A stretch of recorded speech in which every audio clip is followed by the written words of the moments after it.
Halo keluarga Jahitmar, ketemu lagi sama Vilan. Hari ini kita akan membahas permasalahan mesin jahit. Jadi ini adalah beberapa permasalahan mesin jahit yang paling sering dijumpai sama pemula. Biasanya kalau kalian baru belajar jahit, kalian baru mengenal mesin jahit kalian, nah hasil-hasil jahitan itu nggak langsung mulus biasanya. Karena aku pun mengalami itu, dan permasalahan mesin jahit ini pasti ada struggle-nya di depan. Yang kedua adalah kamu baru pertama kali atau ganti mesin jahit, ganti tipe. Misalnya kamu dari mesin jahit industri tiba-tiba ke mesin jahit portable, atau mungkin dari portable kamu ke mesin jahit tradisional. Nah biasanya butuh penyesuaian. Bahkan untuk orang yang expert pun yang sudah sering pegang mesin jahit, kayak aku udah beberapa kali pegang mesin jahit. Setiap kali ganti ke mesin jahit yang lain, itu biasanya kita baru mengenal, oh mesin jahit yang kayak gini tuh ini loh, kalau butterfly yang ini tuh kayak gini loh gitu, putarannya dan segala macam, suaranya, terus kita nginjeknya harus berapa kenceng.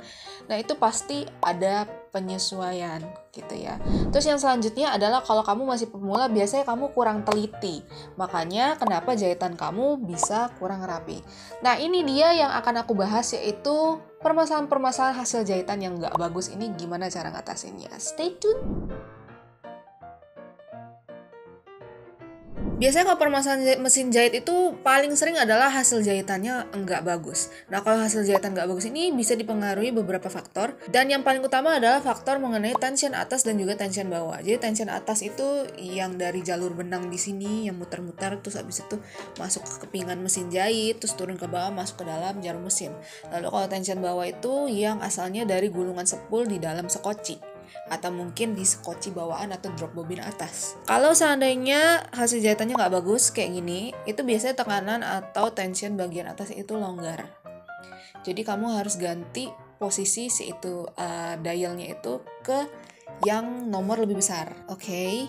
Nah itu untuk hasil jahitan yang tidak bagus. Dan kalian juga harus sering ngecek apakah benang kalian masuk ke jalur benang yang benar-benar sesuai. Kadang-kadang kita suka miss, ada yang copot atau bagaimana. Makanya waktu kita ngejahit awal-awal kok mulus, tapi di tengah jalan tiba-tiba kok hasilnya geradakan lagi, nggak bagus lagi. Nah kalian mesti cek. Saran aku lebih baik kalian lepas aja si jalur benangnya itu, kalian pasang ulang lagi, terus juga kalian sesuaikan lagi tensionnya dengan si kain kalian.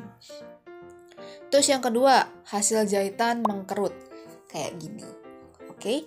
Nah, hasil jahitan mengkerut ini biasanya karena ada tekanan atau tension benang atas itu terlalu kenceng, atau tekanan bagian bawahnya juga terlalu kencang. Pokoknya nggak seimbang, nggak balance, dan harus disesuaikan juga sama kain kalian. Kalau misalnya kain kalian tebal, ya otomatis tensionnya harus dikurangin, dilonggarin.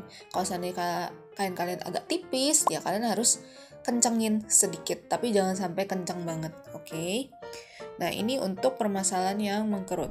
Yang selanjutnya adalah hasil jahitan seratnya kelihatan ketarik.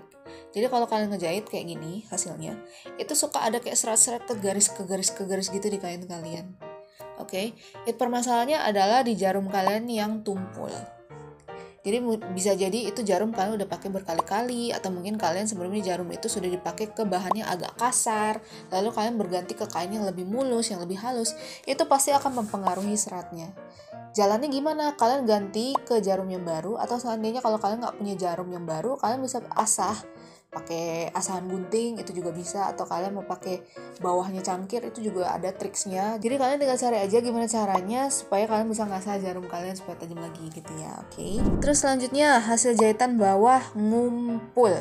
Jadi tuh kalau kalian balik bahannya kok tebel, ngumpul. Nah biasanya tuh waktu ngejahit tuh mesin kalian ada bunyi gerdek terus pas dibuka jahitannya ngumpul. Nah ini karena biasanya jalur benang yang kalian pasang itu tidak sesuai. Oke, ada yang miss seperti yang aku bilang tadi, kepingannya ada yang nggak masuk dan bla bla bla. Terus juga bagian skoci di bawah, di bagian terutama untuk yang skoci bawah ya, yang bobin bawah itu ada yang nyangkut di dalam. Entah kotoran atau ada benang yang nyangkut gitu ya. Jadi membuat hasil jahitan itu ngumpul karena ada yang ngeganjel di bawah. Cara ngatasinnya gimana? Kalian lepas aja skocinya, kalian isi ulang juga boleh. Terus habis itu kalian pasang kembali, pastikan di dalam nggak ada debu, nggak ada sisa-sisa benang. Terus yang selanjutnya adalah benang suka putus. Aku sering banget dapat komentar kayak gini, Kak, kok benang aku suka putus-putus ya gitu ya. Nah ini rata-rata karena sebenarnya kalau permasalahan benang putus ini klarifikasi dulu.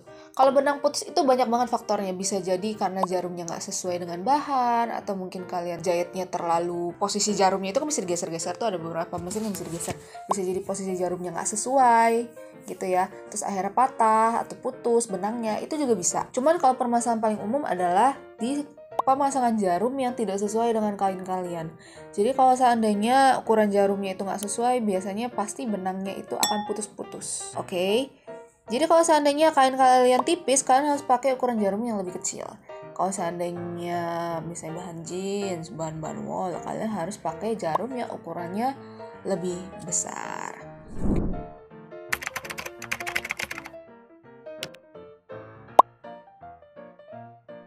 Nah, ini dia 5 faktor hal-hal apa saja yang mempengaruhi hasil jahitan kalian, terutama buat pemula. Semoga video kali ini bermanfaat buat kalian. Semangat terus belajar jahitnya. Aku pun juga masih belajar terus, karena kalau ngejahit itu range-nya panjang sekali pembelajarannya. Oke guys, buat kalian yang ingin belanja peralatan jahit, kalian butuh aksesoris jahit, mesin jahit, dan perintilannya. Kalian nggak usah pusing-pusing lagi mau jalan-jalan keluar ke pasar gitu. Kadang kita juga ke pasar, kita bingung namanya apa dan bagaimana.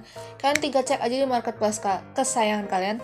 Kita punya Shopee, Bukalapak, Tokopedia, Lazada, ada web juga, terus kita juga ada TikTok Shop. Jadi kalau seandainya kita mampir ke TikTok kalian lewat, kalian bisa cek aja barang-barang yang ada di TikTok Shop. Jadi kalian nggak usah pusing-pusing lagi keluar-keluar, kan tinggal klik aja, nanti barang kalian sampai ke rumah. Oke. Don't forget to subscribe our channel, follow us on social media. Kita punya IG, kita punya TikTok. Jadi kalian bisa lihat juga aktivitas kita di sana karena ada aktivitas yang berbeda. Kalian bisa subscribe dan juga klik tombol notifikasi di channelnya Jahit Mart. Jadi kalian nggak ada yang ketinggalan sama sekali. Kalian juga bisa share konten-kontennya Jahit Mart buat teman-teman kalian yang juga lagi belajar jahit. Ingat, kalau mau beli peralatan jahit, Jahit Mart selalu ada, terlengkap, termurah, terpercaya.